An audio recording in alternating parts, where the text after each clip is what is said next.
بلاتا ہے کہ کوئی بخشش مانگنے والا ہے میں اس کو بخش دوں، ہے کوئی روزی مانگنے والا کہ اسے روزی عطا کروں، اور ہے کوئی بلا میں مبتلا کہ میں اس کو عافیت اور اس قسم کی ندائیں صبح ہونے تک آتی رہتی ہیں۔ یعنی منفقرین نے شب برات کو شفاعت کی رات بھی کہا ہے۔ روایت میں ہے کہ 13ویں شعبان کو حضور اکرم نے جناب باری تعالیٰ میں اپنی امت کی شفاعت کے لیے عرض کی تو 1/3 امت کی شفاعت قبول ہوئی، پھر 14ویں شب میں عافیت کی تو 2/3 امت کی بخشش ہوئی، پھر 15ویں رات میں مناجات کی تو ان نافرمان بندوں کے سوائے جو سرکش اونٹوں کی طرح منہ موڑ کر اللہ سے بھاگتے ہیں، ساری امت کے حق میں شفاعت کی۔ 15ویں شب کی فضیلت۔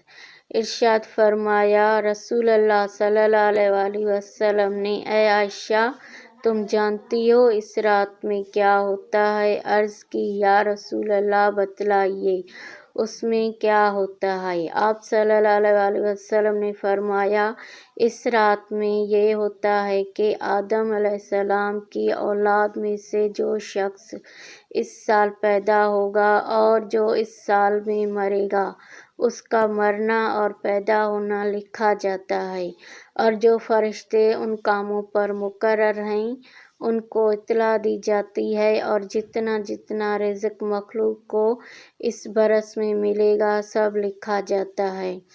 اور اس 15ویں رات اللہ تعالیٰ سورج ڈوبتے ہی اس دنیا کے آسمان پر تشریف لاتے ہیں اور ارشاد فرماتے ہیں کہ کوئی نیک بندہ ایسا جو ہم سے بخشش مانگے تو ہم اس کو بخش دیں، کوئی رزق مانگے تو ہم اس کو رزق دیں، کوئی مصیبت کا مارا دعا کرے تو اس کی مصیبت دور کریں، اسی طرح صبح ہونے تک۔ ارشاد فرماتے ہیں بس بندوں کو چاہیے کہ اس رات میں خوب عبادت کریں اور اپنے گناہوں کی معافی مانگیں، اور 15ویں تاریخ کو روزہ رکھیں، اور اللہ تعالیٰ اس رات میں اپنی مہربانی سے بے شمار بندوں کو بخشتا ہے، مگر کافر، مشرک، کینہ رکھنے والے کو اور قاتل کو نہیں بخشتا۔ شب برات کے نوافل۔ اس رات کی فضیلت اور عظمت کے پیش نظر اس رات میں جماعتاً تلاوت قرآن پاک کے نوافل اور ذکر و فکر میں مشغول رہنا چاہیے۔ اس رات میں کسی مسجد میں بیٹھ کر نوافل میں مصروف رہنا بہت ہی افضل ہے۔ حضرت علی مرتضیٰ کرم اللہ وجہہ سے روایت ہے کہ حضرت محمد صلی اللہ علیہ وسلم نے فرمایا کہ جب شعبان کی 15ویں رات آئے تو تم رات کو قیام کرو، یعنی نوافل پڑھو، اور دن کو روزہ رکھو، یہ کہ اللہ تعالیٰ اس رات میں آفتاب غروب ہو کے بعد ہی آسمان دنیا پر نازل ہوتا ہے اور کہتا ہے کہ کوئی مغفرت چاہنے والا ہے تاکہ میں اس کو بخش دوں، کوئی رزق مانگنے والا ہے میں اس کو رزق دوں، کوئی گرفتار بلا ہے میں اس کو عافیت دوں، اور ایسا فرماتا رہتا ہے یہاں تک کہ صبح روشن ہو جاتی ہے۔ ام المؤمنین صدیقہ رضی اللہ تعالیٰ عنہا سے روایت کی کہ حضور نے فرمایا میرے پاس جبریل آئے اور کہا یہ شعبان کی 15ویں رات ہے، اس میں اللہ تعالیٰ جہنم سے اتنوں کو آزاد فرماتا ہے جتنے بنی کلب کے بکریوں کے بال ہیں، مگر کافر اور عداوت والے اور رشتہ کاٹنے والے اور کپڑا لٹکانے والے اور والدین کی نافرمانی کرنے والے اور شراب کی مداحت کرنے والے کی طرف نظر رحمت نہیں فرماتا۔ شب برات کے نوافل۔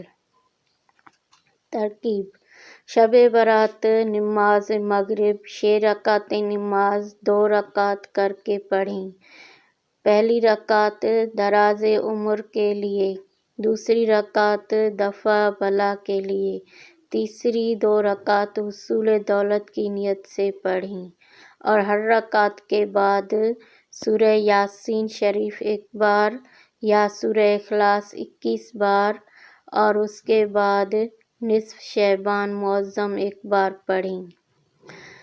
ترکیب: شعبان کی 14 تاریخ بعد نماز مغرب 2 رکعت نماز اس طرح پڑھیں کہ ہر رکعت میں سورہ فاتحہ کے بعد سورہ حشر کی 3 آخری آیات 1 مرتبہ اور سورہ اخلاص 3 مرتبہ پڑھیں۔ فضیلت: یہ نماز مغفرت گناہ کے لیے بہت افضل ہے۔ ترکیب: سورۃ 100 رکعت نفل نماز اس طرح پڑھیں کہ ہر رکعت میں سورہ فاتحہ کے بعد 10 بار سورہ اخلاص پڑھیں۔ فضیلت: اس نماز کو صلاۃ الخیر کہتے ہیں۔ جو شخص یہ نماز پڑھے گا اللہ تعالیٰ اس کی طرف 70 دفعہ نگاہ کرم فرمائے گا اور ہر گناہ سے معاف کرے 70 حاجتیں پوری فرمائے گا۔ ادنیٰ حاجت بخشش ہے۔ حضور صلی اللہ علیہ وسلم نے فرمایا کہ میرا نیاز ندامتی شب برات میں 10 رکعت نفل اس طرح پڑھے کہ حضور صلی اللہ علیہ وسلم نے فرمایا کہ میرا نیاز مند امتی شب برات میں 10 رکعت نفل اس طرح پڑھے کہ ہر رکعت میں سورہ فاتحہ کے بعد سورہ اخلاص 11 بار پڑھے۔ فضیلت: اس کے پڑھنے والے کے گناہ معاف ہوں گے اور اس کی عمر میں برکت ہوگی۔ شعبان کی 15ویں شب 2 رکعت اس طرح پڑھیں کہ ہر رکعت میں سورہ فاتحہ کے بعد آیت کرسی 1 بار، سورہ اخلاص 15 مرتبہ، سلام کے بعد درود شریف 100 مرتبہ پڑھ کر ترک رزق کی دعا کریں۔ حدیث شریف: ام المومنین صدیقہ رضی اللہ تعالیٰ عنہا فرماتی ہیں کہ حضور صلی اللہ علیہ وسلم کو شعبان سے زیادہ کسی مہینے میں روزہ رکھتے ہوئے میں نے نہیں دیکھا۔ حضرت انس رضی اللہ تعالیٰ عنہ بیان کرتے ہیں کہ نبی کریم صلی اللہ علیہ وسلم سے سوال کیا گیا کہ سب سے افضل نفلی روزے کون سے مہینے میں ہیں؟ فرمایا شعبان میں۔ آپ صلی اللہ علیہ وسلم نے فرمایا جو شخص ماہ شعبان میں 3 روزے رکھتا ہے اور پھر وہ مجھ پر صلاۃ و سلام پڑھتا ہے تو اللہ تعالیٰ اس کے تمام گزشتہ گناہ معاف فرماتا ہے اور اس کے رزق میں برکت فرماتا ہے۔ حضور صلی اللہ علیہ وسلم فرماتے ہیں مجھے جبریل علیہ السلام نے خبر دی ماہ شعبان میں اللہ تعالیٰ رحمت کے 300 دروازے کھول دیتا ہے۔ حضرت انس رضی اللہ تعالیٰ عنہ فرماتے ہیں جو ماہ شعبان میں 1 روزہ رکھتا ہے وہ جنت میں حضرت یوسف علیہ السلام کا ہمسایہ ہوگا اور اسے حضرت ایوب اور حضرت داؤد علیہ السلام جیسی عبادت کا ثواب عطا ہوگا۔ جو ماہ شعبان کے مکمل روزے رکھتا ہے اللہ تعالیٰ سکرات موت سے اسے نجات فرماتا ہے اور قبر کے تاریکی اور منکر نکیر کے دہشت و ہیبت سے محفوظ ہو جاتا ہے۔ حضرت علی رضی اللہ تعالیٰ عنہ سے روایت ہے کہ نبی پاک صلی اللہ علیہ وسلم نے ارشاد مبارک فرمایا کہ جب شعبان کی 15ویں شب آئے تو تم رات کو قیام کرو یعنی نفل پڑھو اور دن کو روزہ رکھو، چیزوں سے بچنا چاہیے۔ بسم اللہ الرحمن الرحیم۔ نصف شعبان کی رات اور مختلف رسومات۔ قبر پر لکڑی گاڑنا۔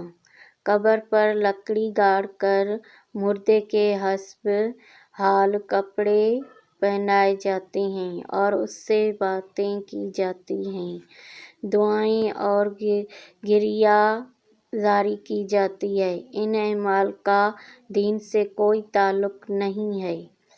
چراغاں اور آتش بازی۔